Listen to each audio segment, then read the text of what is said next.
السلام علیکم خوږو لیدونکو، امید لرم تاسې ټول برک روغ اوسئ.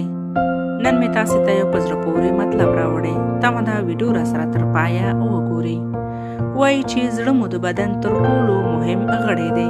په بدن کې مو نور غړي هم شته دي چې اهمیت یې زیات دی، خو زړه بیا تر ټولو بیل ځای لري. په زړه کې رامنځته کېدونکې هره ستونزه ټول بدن ته ډیر شدید زیان لري. له همدې د زړه د روغتیا په برخه کې باید بې غوري ونه شي او تر ټولو زیات پام د زړه روغتیا ته وشي. لکه څنګه چې پوهیږو چې روغتیا مو په لوړه کچه په هغه څه چې خورو او په هغه څه چې کوو یې پورې اړه لري.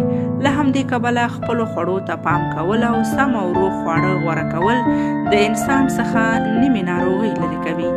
کیدای شي دا ستاسې لپاره اسانه وي چې ولاړ شئ او د مارکیټ څخه بسته‌بندي شوي یا پاکټ شوو غوښو څخه یو پاکټ راواخلئ، په کور کې یې ګرمه کړئ او نوشیجان یې کړئ.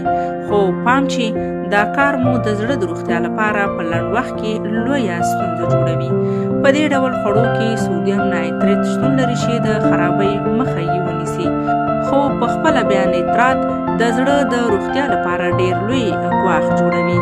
د یوې خوا مو سودیم فشار لوړوي چې دا مو هم د زړه روغتیا ګواښوي، او د بلې خوا مو نیتریت التهاب په بدن کې زیاتوي چې دا ان د رګونو تر بندېدو پورې رسېدلی شي.